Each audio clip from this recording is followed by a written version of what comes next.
네, 행복한 경기도를 위해 다양한 이슈와 현안을 들여다보는 민생 돋보기. 오늘 여러분과 함께할 주제는 학교 사회복지 사업입니다. 관련된 현황 살펴보고 앞으로의 과제는 무엇인지도 짚어보도록 하겠습니다. 네, 오늘 주제 학교 사회복지 사업에 관한 내용 또 그 지원 방안이 되는데요. 그동안 학교 내에서 사회복지사 운영에 관해서 꾸준하게 그 필요성이 제기돼 왔지만 막상 현실적으로 현장에서는 문제점이나 좀 부족한 부분이 많았다. 이런 지적이 적지가 않았습니다. 우선 황 의원님, 학교 사회복지라는 것이 어떤 사업이고 또 어떤 필요성이 있을까요? 일단 학교 사회복지 사업은 그 정규 학력 과정과 더불어서요. 이제 아이들의 그런 신체적, 정서적, 또 여러 가지 심리적 지원들, 아이들이 학력뿐만이 아니라 성장 단계에서 고르게 발생할 수 있는 여러 가지의 변인들을 이렇게 보완하기 위해서 일선 학교에 사회복지사를 파견하는 사업입니다.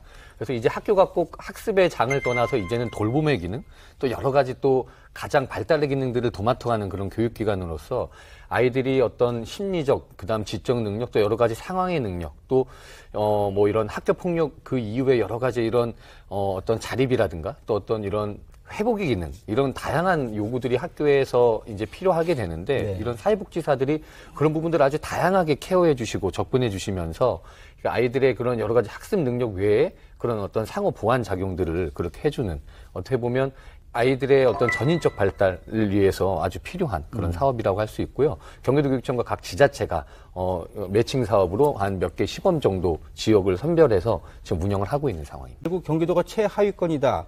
어떤 배경이 좀 있을까요? 어떤 이유가 있을까요? 이게 117개 교에 지금 120명의 사회복지사밖에 활동을 안 하고 있거든요. 그것도 7개 지자체입니다. 네. 31개 시군에서 7개면 턱없이 부족한 숫자고요. 예. 또 그 약간은 다른 개념이지만 사회복지 개념으로 봤을 때 교육복지사라고 있습니다. 네네. 그래서 경기도교육청이 전국 그 배치율로 따지면 4.9%입니다. 그러니까 경상남도가 4.7%로 꼴찌고요. 네. 가장 그 전국에서 1등 하는 지자체가 부산입니다. 30.5%인데요. 무려 이제 25%의 격차를 좀 보이고 있는 것이죠. 예. 그래서 상당히 경기도가 이런 그 사회복지, 그 돌봄 사각이라든가 이 사각지대에서 고통받고 있는 아이들에 대한 어떤 이런 복지 개념의 서비스는 굉장히 좀 저조한 편이다. 지금 이런 우려들이 있어서 특히 이 협약을 맺은 7개 그 지자체만 편중이 돼 있고 이것도 그 전액 예산을 지자체가 부담을 하게 돼 있는 지금 협약의 사업임에도 불구하고 네. 예산은 지자체에서만. 예, 학교에서 활동을 함에도 불구하고 모든 예산의 전액을 지자체가 부담하는 그런 지금 상황이라서 예. 또 다른 그 시군으로 넘어가면 시도교육청에서 지금 예산을 대응하면서 지금 투입을 하고 있거든요. 네네. 그러니까 경기도교육청이 가장 교육 인구가 많은 도시인데 상당히 이거는 대응하는 데 있어서 뭔가 좀 미온적이고 적극적이지 않다. 이런 느낌을 지울 수가 없습니다. 부산 같은 경우는 이제 예산의 어떤 배정이 좀 차이가 있기 때문에 30%가 넘다 이렇게 보면 될까요? 물론 이제 그 전체적인 그 학생 인구 수요로 보면 물론. 부산이 좀 적죠. 네네. 근데 그럼에도 불구하고 30.5%라는 건 결국 지자체장의 의지고 또 해당 교육청의 어떤 적극적인 행정에서 비롯된 거 아니겠냐. 네. 이렇게 보여집니다. 예산 문제입니다. 100% 지자체에서 지금 이렇게 운영비를 예산을 집행을 하고 있는데 이게 문제이다. 그래서 도교육청은 어떤 입장일까 이게 먼저 궁금하네요.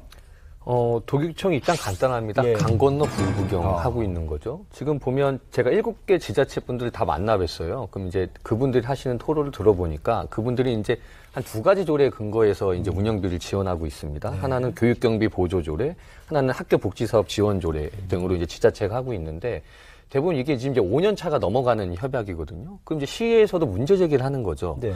이게 우리 시민들을 위해서 이게 우리 학생들의 사무가 우리 지자체 사무는 아니지만 예산을 계속 투입하고 있는데 간혹 경기도교육청도 뭔가 예산에 대한 적극 대응 의지를 해서 이것이 줄이자는 게 아니라 우리는 이제 확대하고 싶은 수요들이 있는 지자체들이 있거든요. 그렇죠. 근데 그런 수요마저도 지금 충족을 못 시켜주고 있는 겁니다. 경기도교육청이. 그래서 제가 왜 그런가 했더니 경기도교육청도 요와 비슷한 사업을 하는 군이 있어요. 학교 교육복지 우선 사업이라는 걸 하고 있거든요. 네, 아까 말씀하셨죠. 예, 아까 경기도교육청 내에도. 그러니까 거기는 또 거기 사무대로 또 영역이 있으니까 또 여기서 안에서 이런 교육청 안에서의 사업을 하는데 집중하지 굉장히 좋고 필요하고 확대된 사업에도 불구하고 본인들이 그 확대돼야 되는 어떤 인력 관리의 어려움도 얘기를 들더라고요. 이런 협약을 하고 경기도교육청이 이걸 주도적으로 했을 때 어떤 그 해당하는 사회복지사분들에 대한 어떤 무기직 전환이라든가 이런 것들도 결국은 부담이 아니겠느냐 이런 이유인데 가장 중요한 건 학생들 아니겠습니까? 그렇죠. 예. 그래서 저는 이 운영비를 대응 안 하는 것 자체가 여러 가지 상황상 조금 이해가 되지 않는 굉장히 이거는 현장 중심이 아니라 행정 중심 행정하고 있다. 저는 이렇게 생각합니다. 이게 도교육청 예산도 20조 가까이 되잖아요. 이제 네. 많이 늘어가지고. 네. 그러면 이게 학교 사회복지 사업인데 이게 왜 예산을 다 지자체만 부담을 할까라는 생각이 드는데 그러면 조례 두 가지 말씀을 하셨는데 조례를 좀 더 이렇게 개정해서 교육청이 좀 예산을 분담해서 제대로 된 매칭 사업이 될 가능성은 없습니까? 사실 지금 현행 조례에서도 이 예산을 지원할 근거는 굉장히 있고요. 이게 법률상 아까 변호사님께서 말씀하셨듯이 딱히 이렇게 학교 사회복지사업에 어떤 명시한 조례도 없지만 하지 말라는 조례도 저는 없습니다. 그러니까 충분히 경기도교육청의 의지를 갖고 선도적으로 만들 수 있다. 그리고 예산의 규모 자체도 거의 21조에 달하는 운영을 하고 있는 네. 경기도교육청이기 때문에 지금 7개 지자체만 해도 확대하고자 하는 수요가 있다면 충분히 안정적인 재정으로 안정적인 그런 어떤 그 처우 개선이나 어떤 고용 형태를 유지해 가면서 할 수 있다. 결국 지자체가 매년마다 삭감 시비가 나오는 것도 1원도 대응을 안 한다는 것이거든요. 네네. 그렇기 때문에 이것은 의지만 약간의 보여줘도 제가 볼 때 30일 시군 지자체에서 이거 50%만 대응한다 그래도 30일 시군에서 안 하는 지자체 없을 겁니다. 그렇죠. 예. 예, 근데 이렇게 위헌적인 태도는 이해할 수 없다. 아까 봅니다. 학교당 5천만 원 정도가 든다는 거예요. 그러니까 학교에 한 분 정도 한분 정도 운영할 때. 한 분 정도의 그렇죠? 그 1년에? 인건비가 한 3,600에서 4천만 원 정도. 나머지 그리고 운영을 그분들이 합쳐서? 사업비로 쓰는 게 한 5, 600만 원 정도예요. 근데 이제 의원님이 말씀해 주셨으니까 조금 더 제가 네네. 행정적인 부분을 좀 살펴보면 네. 근본적으로 인건비를 매칭해서 지원하는 게 쉽지가 않습니다. 왜냐하면 저는 교육청에서 제 월급을 반? 시에서 제 월급을 반을 주면 저는 어디 소속이 되는 거고. 그러니까 이것도 문제가 이거 먼저 해결이 돼야 되는 거예요. 이분들을 어디다 조직도에 갖다 넣을 것인지. 그러네요. 이게 해결이 돼야 돈에 아까도 말씀드렸듯이 금액이 큰 금액이 아니거든요. 네네. 그러니까 이분들을 어디에 편제시킬 것인지가 결정이 되면 이제 의원님 말씀하신 대로 인건비를 쪼개서 받을 수는 없겠지만 그 편제된 곳에서 인건비를 대고 다른 뭐 시나 교육청에서 사업비를 대는 식으로는 네, 운영에 나눠서. 갈 수는 있겠죠. 근데 월급을 나눠서 받을 수는 없으니까. 그렇겠네요. 그렇고 이제 교육청의 입장에서만 보면 이 그 복지사분들이 하시는 일이 성격으로 봤을 때는 지자체에서 인건비를 지원하는 게 조금 더 맞다라고 보고 있는 거예요. 근데 이게 하나 사례가 아까 기자님께서 말씀하신 그 인력 관리의 주체를 지자체가 해야 되는 거 아니냐. 근데 이미 과천이 선행 사례가 됐습니다. 그러니까 과천 청소년 상담 복지센터 직영으로 지금 운영을 해요. 예, 예. 그런데 거기는 워낙에 소규모입니다. 그렇긴 하죠. 그러니까 이제 지자체가 그 인력을 감당할 만한 어떤 예산의 수요를 낼 수 있는 거죠.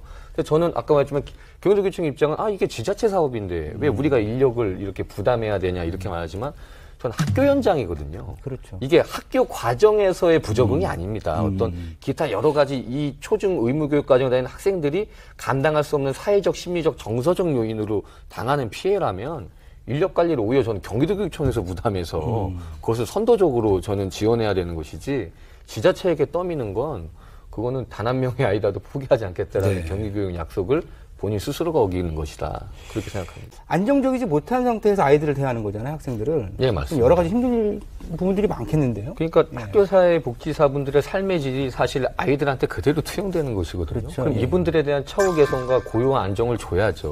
그 의무입니다. 근데 아까도 기자님께서 말씀하시면 1년마다 계약해야지 자기의 소속 주체가 어딘지도 모르다 보니까 소속감도 떨어지죠. 네.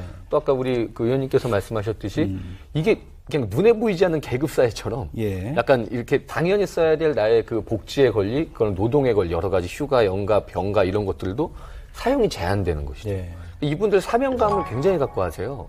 오히려 이 학교 사회복지사 한 분이 저한테 상담해 오셨는데 예. 제가 군공항 소음 피해 지역입니다. 그렇죠. 1학년 아이가 그 전투기 소음 때문에 너무나 정서적으로 힘들었던 아이와 같이 2년을 동고동락하신 거예요. 그러면서 그 아이가 정말 그 전투기 소음 때문에 너무 무서워서 공황장애까지 올 뻔한 아이가 한 아이의 삶이 바뀌면서 정말 정서적으로 안정을 찾고 근데 이분이 학교를 떠나시게 되는 거예요. 그러니까 떠나시는 이분도 너무 힘들고 그러네요. 아이도 너무 힘들고 그러니까 스스로 자괴감을 느끼시고 있는 이런 상황이라 이거는 운영 협약이고 협약의 내용을 좀 다시 개편하고 저 아까 말씀한 인력을 반반 투입할 수는 없습니다. 지방재정법상. 그러면 뭔가 사업 예산을 통으로 지자체에 뭔가 좀 일임을 해서 꼭 인력비 부분이 아니더라도 지자체가 사업을 잘 운영할 수 있는 어떤 보조사업, 교육협력사업으로 좀 바꿔야 되지 않나. 그렇게 저는 생각을 합니다. 7개 시군에서 운영 중인데 이제 수원이 비율이 상당히 높더라고요. 수원도 좀 위기 상황이 있었는데 어쨌든 이 사업 이제 유지하기 위해서 수원시하고 이제 관련 도교육청에서는 좀 나름대로 좀 괜찮은 그 결과가 나온 것 같더라고요. 예. 예, 사실 이게 2월 달부터 이제 네. 3월 올해 3월 매년 이제 재협의를 하는데 예. 그 회신을 하는데 이것도 이런 시기에 미묘한 차이가 있습니다. 지자체와 교육청이. 지자체는 일찍 예산을 좀 편성을 해요. 수원시 같은 경우에 이제 9월에서 10월 어떤 도교육청의 입장이 나와야 됩니다. 네. 도교육청은 이제 11월에서 12월 달에 예산 심의를 하지만 근데 보니까 도교육청에서 수원시가 자꾸 그 의사를 타진하니까 미온적인 대답을 계속 답변을 줬던 것이죠. 네네. 그러니까 이게 수원시 집행부에서도 예산을 편성할 근거가 없는 거예요. 그러네요. 근데 전 여기서 가장 아이러니한 건 아니 수원시와 수원교육지원청이 있는데 왜 도교육청이 자꾸 의사를 타진하지? 수원교육지원청은 강력했거든요, 의지가. 우린 수원시랑 하겠다. 그러니까 여기서 보면 결국 교육자치권이 없는 거죠. 네. 그러니까 이거는 수원시 교육지원청과 수원시가 협약만 해서 서로 표면상에 하게 돼 있는데 최종 결제는 도교육청의 결제를 득해야 되는 이런 아이러니한 상황. 아까 말했던 입법재정 행정 권한이 없으니까 그냥 수원교육지원청은 사실 좀 많이 의미가 퇴색된 거죠. 그래서 그렇게 진하게 또 협의를 했었고 예. 결국 이제 경기도교육청이 한 12월 달에서 1월 달쯤에 이제 그 사업 연장. 근데 그것도 5년 계약이 아닙니다. 한시적으로 일단은 지금 6개월에서 8개월 정도 한 걸로 알고 있어요. 한숨을 돌렸다 정도죠. 네, 그래서 왜냐면 또 다가오는 선거에서 또 새로 오는 또 수원시 집행부가 이건 판단을 해야 된다. 그래서 지금 사실은 급한 한숨을 돌렸는데 이제 거의 시한부 인생, 지금 사실 8개월 인생이 근본적인 또 놓여 있죠. 해결은 아니다. 네. 황 의원님께서는 어떤 제언 해주시겠습니까? 그 말씀하신 모든 문제들이 21세기 교육을 20세기 행정으로 하고 있어서 네. 비롯된 문제입니다. 아까 말씀하셨듯이 저는 교육자치분권이 완성되면 이 모든 문제는 해결된다. 각 시군에 이렇게 경기도가 모든 교육행정을 담당하는 게 아니고요. 각 시군의 교육자치권이 확보가 되는 거죠. 그래서 네. 입법권, 예산권, 그런 재정권들이 확보가 된다면 도교육청 눈치 볼 필요 없습니다. 각 시도교육지원청에서 이것이 필요하다면 내가 갖고 있는 인사 권한과 재정 권한을 가지고 이 사업 확대하면 되는 거거든요. 네. 각 시군마다 수요가 다른데 이거 획일적으로 그렇게 늘어뜨려 놓고 자꾸 행정 편의 중심으로 하니까 네. 아이들도 피해보고 학교 사회복지사들도 피해보는 거라서 저는 빨리 교육자치분권 돼야 된다고 생각합니다.